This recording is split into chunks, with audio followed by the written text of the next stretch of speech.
I'd be curious to know why you chose to start your career in investment banking. And also, obviously, you and I both graduated in '08, which was not the best time to be trying to break into finance. Although I guess for you, you started in restructuring. So can you talk about that a little bit? Was that like a deliberate decision to go into restructuring because of where the markets were at the time, or did it just happen by accident? And kind of what was that decision like? Yeah, yeah. So it was not deliberate at all. So as you know, when you recruit for banking jobs, it all happens in the fall of the year prior to when you join. So in the fall of 2007, I was a senior at Berkeley and I was recruiting for any banking job I could get as a young, ambitious person. I wanted to go to Goldman or Morgan Stanley or, Lehman Brothers was a very, very kind of elite destination at that time. And my roommate in college actually landed an analyst role at Lehman Brothers. So he was training in the summer of 2008 when I was training at Jeffries. So it's a funny story. So I was involved in the student government at Berkeley. My junior year at Berkeley, I was the vice president of the student government. So one of the things that meant was I took a reduced course load, and as a result, I did summer courses in the summer between my junior and senior year in order to catch up and to graduate in 4 years. And I was comfortable with that because it was a really cool role on campus. But I gave up the chance to do an internship.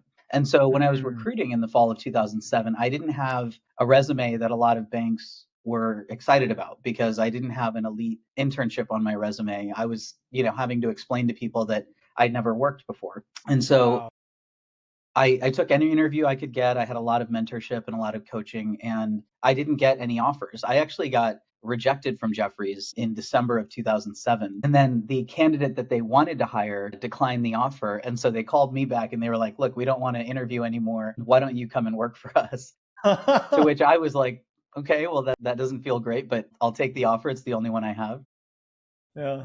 And then of course in 2008, as the world shifted toward businesses going out of business, businesses struggling, and the financial markets falling apart, Jeffries basically swung their entire analyst class into restructuring.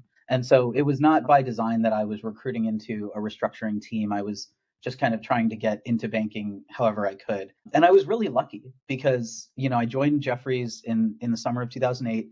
Like I said, my roommate was training at Lehman as they went through the process of going bankrupt. And I was working 100, 110, 120 hours a week. It was exhausting, but I was learning so much at a time when so many people at elite investment banking analyst roles were not doing very much. And so I was just really lucky that we got to work on such interesting projects. The Circuit City bankruptcy, I worked on a few other bankruptcy projects. I genuinely thought in my first year of banking that I was going to be like a career restructuring guy because that's all we were thinking about for that Yeah. period of time. That's crazy. No, I also graduated in '08, and I had a couple of close friends who ended up at Lehman, and obviously they got let go, what, like 1 month into the job, maybe less, right? So I still remember that vividly. And then I did my junior summer at Bear Stearns in summer 2007. Wow. I was a part of the last summer class ever at Bear Stearns, and I also had to recruit for full time, just like you, because I didn't get a return offer. And at the time, like there are two hedge funds that collapsed, but like the firm was still around during full time recruiting, and they hadn't been acquired by J.P. Morgan yet.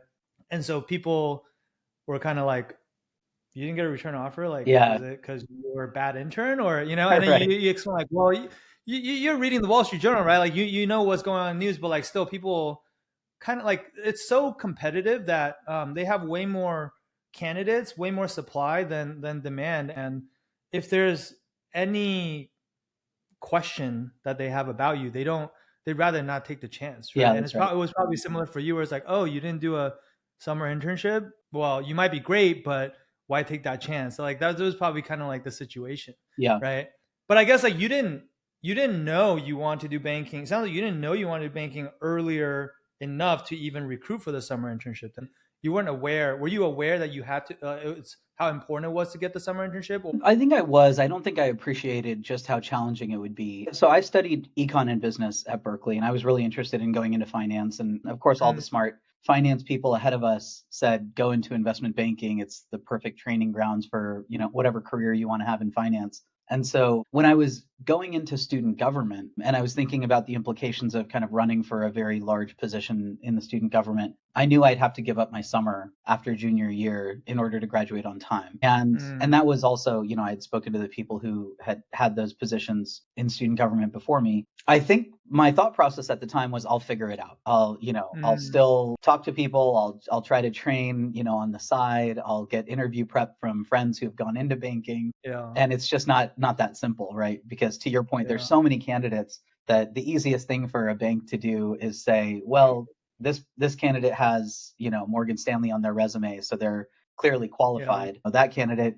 I have to tell a story. I have to explain from the get-go why they don't have any experience. Yeah, I mean, I think back then, even though because I was in a business fraternity, so I knew I should recruit for a summer internship because that's what everyone was doing. But I didn't realize the significance of the summer internship. Yeah. Like, I feel like I was just very naive. But even when I got to the internship, I didn't realize that the point of me being here is because they're evaluating me and my performance to see if they want to bring me back full time. And I also didn't realize that the vast majority of the full-time offers come from the summer intern class, meaning like if you don't get a return offer and you have to re-recruit for full-time, usually you're fighting for like the last 1 or 2 spots in the group that, haven't been filled yet. Right. And sometimes the entire group is full and there are no spots. Like when I went to DB, our first year analyst class was 5 people and we had 1 opening because 4 of them were returning interns and I got the 1 spot. Yeah. Right. So it's just extremely tough. And if you don't do the summer internship,